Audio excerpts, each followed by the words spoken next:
When our next guest throws this party, he'll need 3,000 forks. Who is he? You'll meet him coming up next on Carolina People.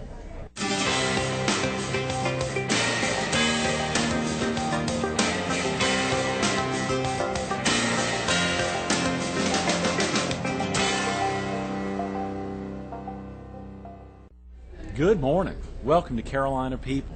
This morning we're at the Embassy Suites Resort at Kingston Plantation.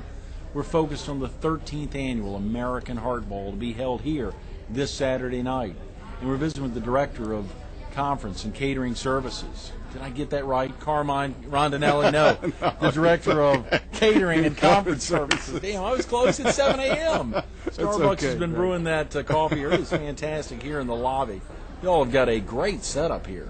Thanks. We'll need a couple more espressos before we really kick in this morning. Director of Catering and Conference Services. That's a big title, a big name there. It's a big title. It's a lot of fun though. It's a great job to have. It's you get your hands in a little bit of everything and all the catering and conventions that go on at the resort. This place is tremendous, Carmine. Did you imagine when you showed up here a year ago? I guess you came in a little while beforehand, but it is a big layout. Well, it's spread out, and a lot of our function space is spread out as well. You have not only the Embassy Suites, which is the building that we're in, you also have Brighton Towers, which is just to our south, just across the parking lot there. Brighton Towers has a ballroom as well and some breakout meeting rooms. Arrowhead Court, Laurel Court, some of the lodges that people actually stay in. Underneath those lodges, there's some function rooms, meeting rooms. Wow. A lot of our family reunions likes those types of spaces because they could stay in the lodge and then they could have their events, maybe their dinner or lunch event in that room. So it's there's quite a bit of space to cover. And you have to help staff those areas as well. I mean, we staff those areas completely. Absolutely. Wow. We actually treat events. I mean, we have out at the pool. Palmetto's Pavilion is out at the pool. We can do up to 400 people in that room. No way. Over in Brighton, we've done events up to 500-600 people over there. Arrowhead Court, Laurel Court. So we treat each and every one of those like an off-premise catering function. We load up the trucks. We bring everything over there. Sometimes we'll finish some food in the finishing kitchens in those areas as well. That is fantastic, though, for the accessibility to be able to come back here and work the kitchen or get in here. And the big is the one right here in Embassy Suites. I guess it's the largest facility. Well, correct. The Kensington Ballroom, which is actually where the Heart Bowl will be held, is our largest ballroom. It's just under 15,000 square feet. We've done events up to 1,200 in there. I think the Heart Bowl is going to be right around 1,000, maybe a little bit under. Right. But yeah, we have three kitchens here. We have our main kitchen that services the restaurants. We have our banquet kitchen that obviously serves the banquet food out of, and you also have the prep kitchens, and you have the gourmet kitchen, which is the third kitchen. So in this building we have three, and then we have finishing kitchens throughout the resort where we can finish product that maybe if something's plated and you don't want it to move around in the truck, we'll bring it over there in pieces and then finish it over in the other function rooms. That is incredible. Sabina Robinson was with us last Tuesday, and she was talking about an almost identical layout that's being constructed or is underway at the Hilton right now. That's correct. That's correct. To be able to have events as large as 1,200 or so, I mean, she said the facility there, much like Kensington Ballroom, would be identical. It'll be very similar. I actually haven't seen all the plans yet. My main focus is over here at the Embassy, but they have a great staff over there as well. Oh, I'm sure. You know, it is fascinating when you think about a facility like this, 145 acres spread out. I think she talked about up to 1,500 accommodations with the addition of the Royal Palm, I believe, or whatever's being constructed next door to the Hilton. A lot that can happen within this one facility. It's incredible. Well, it is the largest oceanfront resort in the area. I believe it's the whole Atlantic coast. So, I saw that. That was what attracted me to this in the first place. I've been here a little over a year now, and that's been my thing for the past 10, 15 years. Has been working in large resorts and taking on challenges like this. This is just it's incredible when you get into the thick of things on a busy week. You can have 8-10 groups in the hotel at the same time. Wow. All in different areas, and banquet captains running around all over the place trying to keep everybody happy, and for the most part we do a pretty good job at it. Oh, absolutely. You can see right now here in the lobby a lot going on even at 7 a.m. as folks are getting moving to the meetings going on. They're spreading out all over the hotel. Coffee services are rolling. Yeah, they are. They are. Earlier on, and last week we were here, and thank you again for letting us in last week. I think Sheriff Henry was with us on Friday, and that espresso maker over here at Starbucks was going strong. It was just blowing out. As soon as we're done here, I'm heading right over there. I'm sure you're popping right over there. About yourself, Carmine, are you originally from the area? No, you may be able to tell from my accent. No, I'm not. I'm not from the Carolinas. I'm originally from Long Island.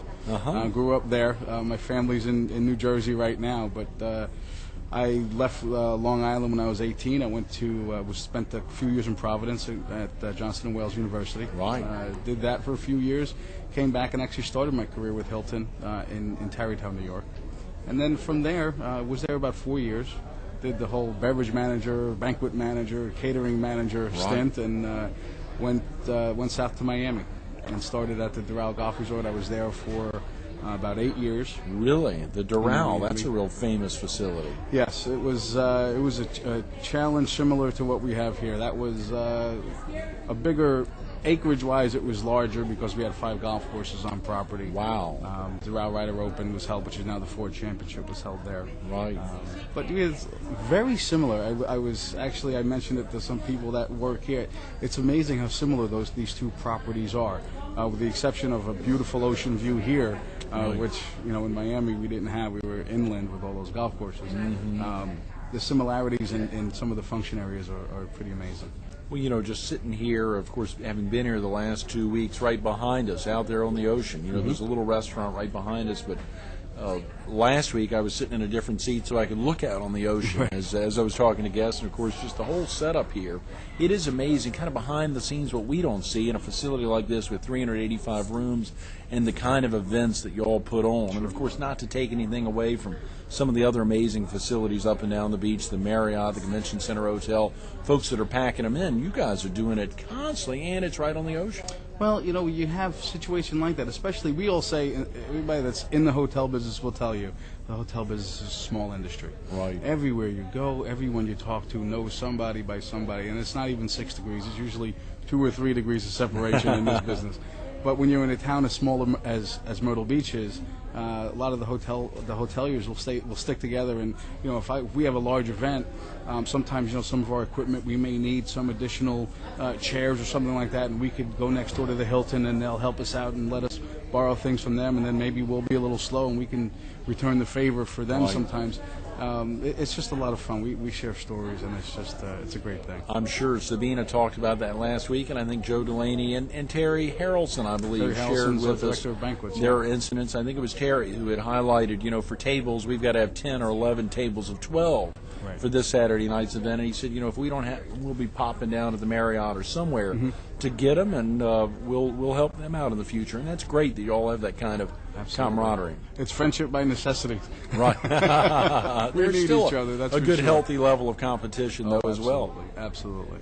The director of catering and conference services really takes on, it's just what it is. As you said, on the catering side, all over, not only here, but all over the property.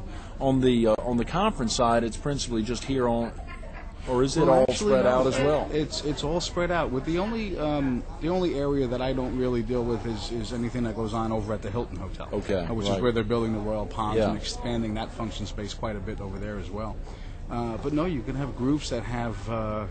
They could have their main function space in the Embassy Suites, right? And they could have lunch out at Palmetto's Pavilion and have 400 folks out there. Wow. And then, they could have a couple of hundred go over to Brighton for breakout meetings, and we're always running back and forth, and it's just it's a challenge, but it is. You'll never see a day go by. I always joke. I said I looked at my watch. It was 7:15. I had my cup of coffee. I looked at my watch. It was 4:30. And you say, how did that time go by so? I mean, it's amazing. It's fantastic in that way that days go by so fast, and hopefully you got done what you set out to accomplish in the morning. Oh yeah, at 7:30. That's right. The opportunity for an event like this Saturday night. I know, of course, you've been involved in putting together events even larger than this. I mean, when you're thinking about 8 or 900 or 1,000 folks in a room, a lot has to happen behind the scenes to make it a seamless event. What are some of the things for folks either who've attended the Heart Ball in the past or may have never attended that are going on behind the scenes that they may not think about that you all do and really make it happen seamlessly? Sure. Well, that's the fun part of it. a lot of times you'll have an event that is like a heart ball, and you have we're actually doing a 4-course plated dinner. Right. And when you do something like that, you have to take into consideration. We meet with the chef, Craig Tooker, and he'll tell us, how he's going to prepare the food. What size plates are we going to need?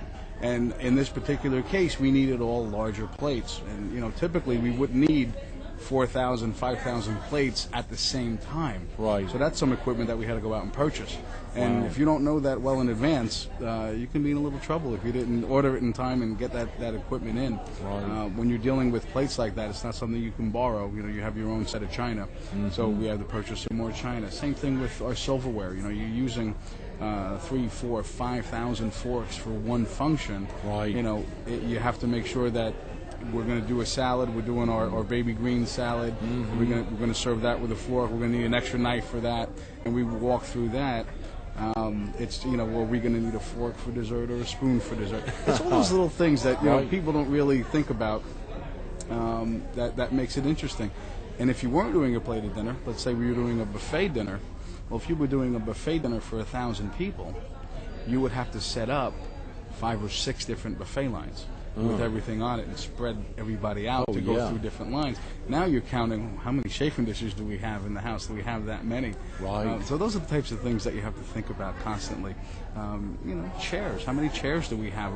If you're doing one event for 1,000, it's one thing, but sometimes you'll have a meeting for 1,000 here. Sure. Then you'll have all those 1,000 people going to 10 different areas for a breakout meeting, and there'll be 100 each, so you have another 1,000 chairs, and then they're going to go have lunch, and you need another 1,000 chairs. Golly. So for a group of 1,000 people, you need 3,000 or 4,000 chairs if they're moving around the resort. Sure. It's you have to think of those things. And of course, just having the storage facility to house all the chairs, the tables, everything. I mean, I'm sure all that adds up. We don't want to talk about that. It's almost like when you're at your house, you never have enough closets. You Right. can never have enough storage space in a resort.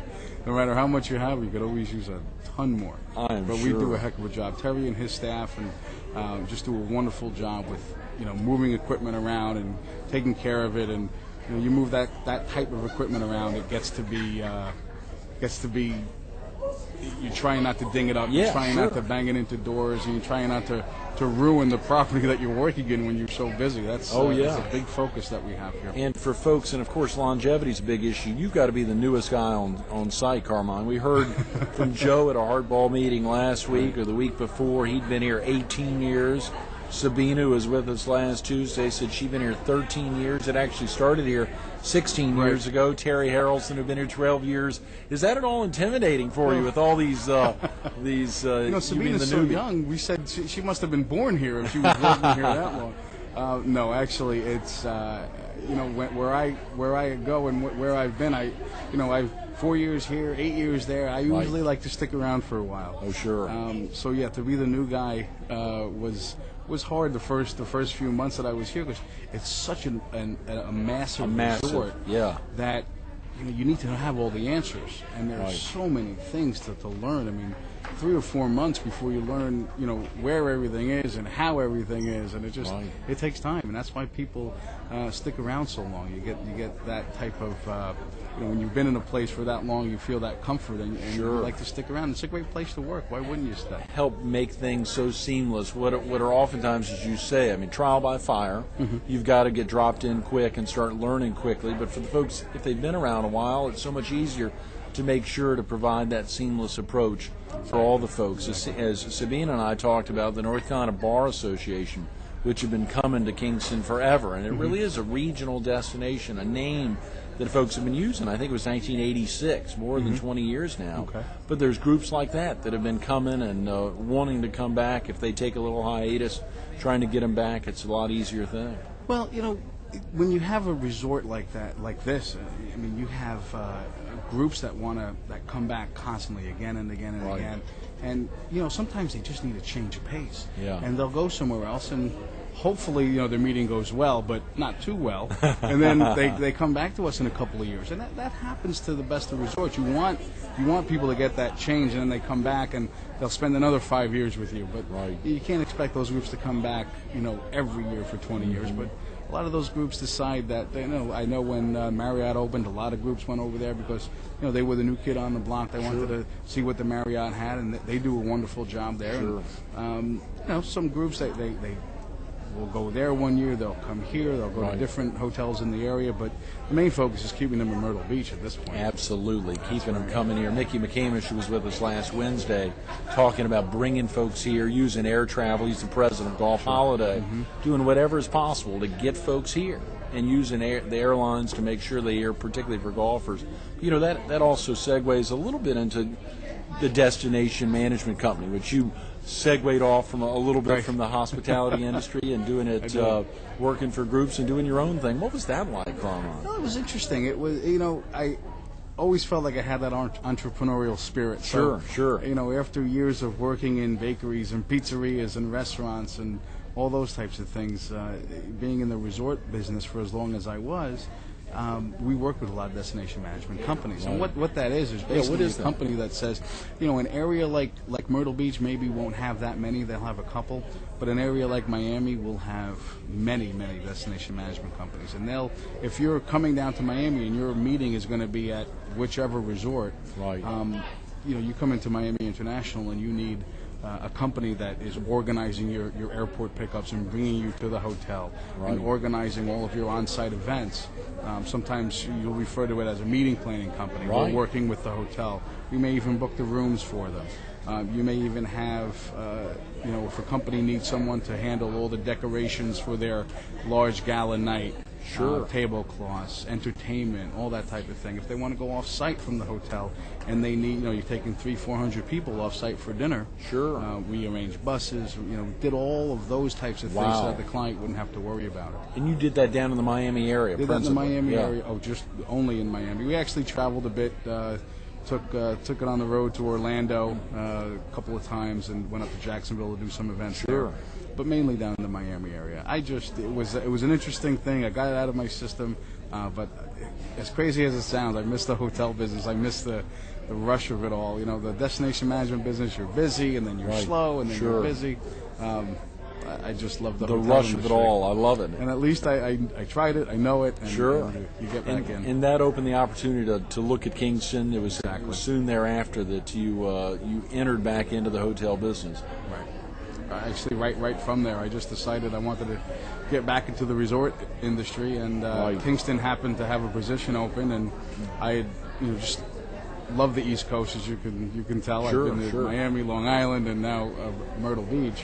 The Carolinas is a great place to be. It is. And right here in the heart of it, obviously with it being Heart Month, but we're right in the heart of it. Right. Myrtle Beach, conveniently positioned right in the middle there. And this resort, right in the middle of North Myrtle Beach and Myrtle Beach itself, it's perfectly positioned, and we're hoping that everybody does come and make this the home for the Heart Ball for the next few years to come. Oh yeah, well it is, as Joe Delaney said, and I think I mentioned that earlier. It's a returning home after a 4-year sabbatical. Obviously had that year with the opening of the Radisson, now the Sheraton. They've even been through, as you know, some big changes up there, and then the opening year of the Marriott, and worked out a 3-year deal with those folks to make it there. And surely there's opportunities. There's not many places that can house 1,000 folks, and you're all at a position where you could do as much as potentially even 1,200 or around that number, and still have a big dance floor and have big groups. Chairman of the board were entertaining the Heart Ball here a couple of years ago. Obviously, a group like Jumpstart this year, and everything happened so fast, Carmine. For y'all, when you're putting in all this time to prepare for a group of 1,000 to enter your home, essentially. Exactly. And then it's over in 5 or 6 hours. What's that like? Well, it's almost like when you're a bride. You plan this whole wedding and you spend all that time. I mean, months and a year planning that thing, and it takes 5 hours. That's all it takes. And we've spent so much time, trying to make sure that this event is coming up this Saturday, just making sure that it goes absolutely perfectly. Right. And you're right. We just I just came from a meeting yesterday, and we were talking about the fact that we have some groups in on the Saturday before, the Saturday morning of the Heart Ball, and then some checking in the Sunday after. And it's a motivational thing. You got to keep the staff up. They have an event like that, and it's this build up, and then the crescendo is Saturday night. We start all over again Sunday morning. We're busy Sunday morning. We have a couple of large groups coming in.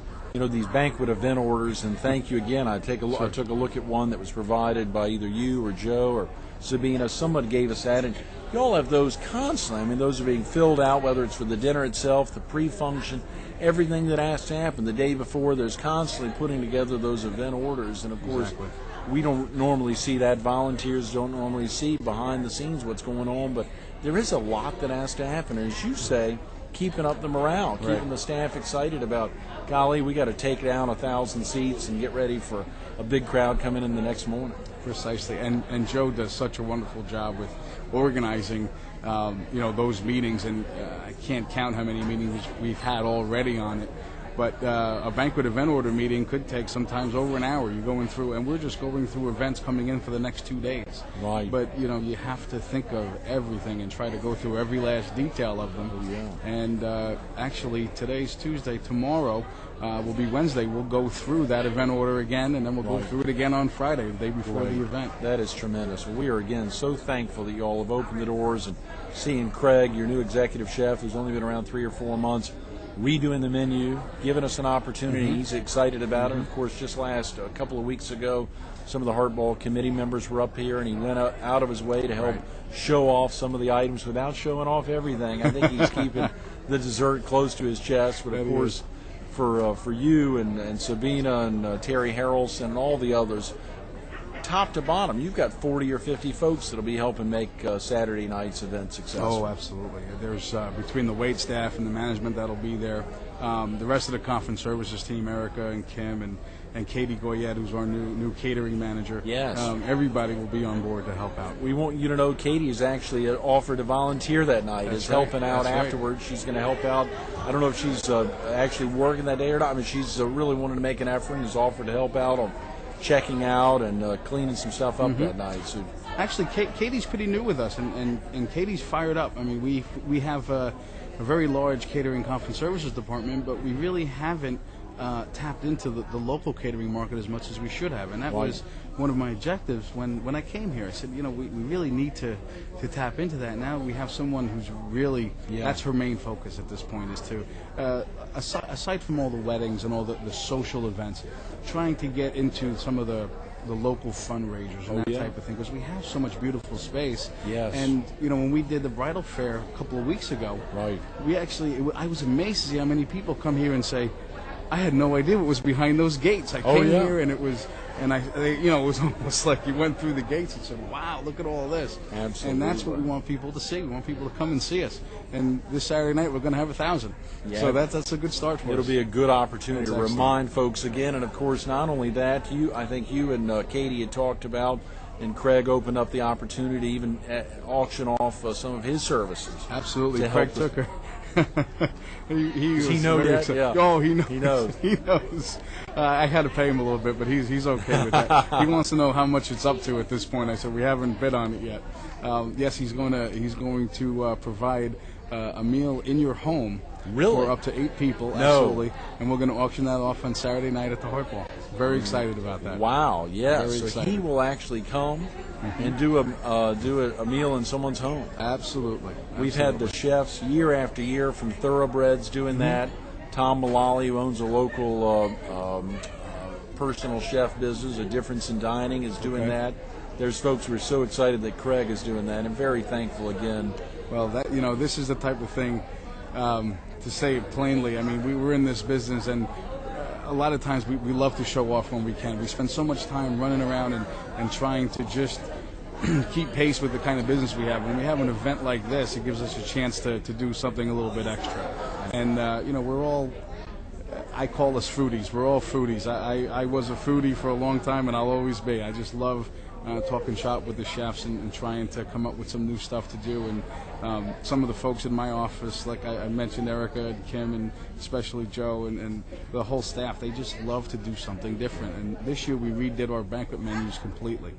and it's exciting to see some of the new equipment that we're buying to display these things, and just trying to upgrade everything as a whole. I love it. Carmine, thanks so much for being with us this It's morning. my pleasure. Absolutely. Thank you very much. Stay tuned to more Carolina People with Carmine Rondinelli coming up next. I'm sorry you missed it off camera. We didn't get to talk about Carmine's 10 minutes of fame as an executive chef, but we did get to talk about all the efforts that the folks here at Embassy Suites and Kingston Plantation are doing behind the scenes to make this Saturday night's event such a big success. It's the 13th annual American Hardball. We didn't get to talk about Carmine entering the Italian bakery there at age 12 and working there throughout high school, but we got to talk about the executive chef here, Craig Tooker, offering his own services to make the Hardball a big success. We didn't get to talk about the 4 sports that Carmine played all during high school, even as a star. Was it baseball, football, basketball, one of those great sports, even wrestling. But we did get to highlight the strength of the folks that have been here year after year, making the Hardball a success. We're happy to be home. Get out here this Saturday night, 626-3939.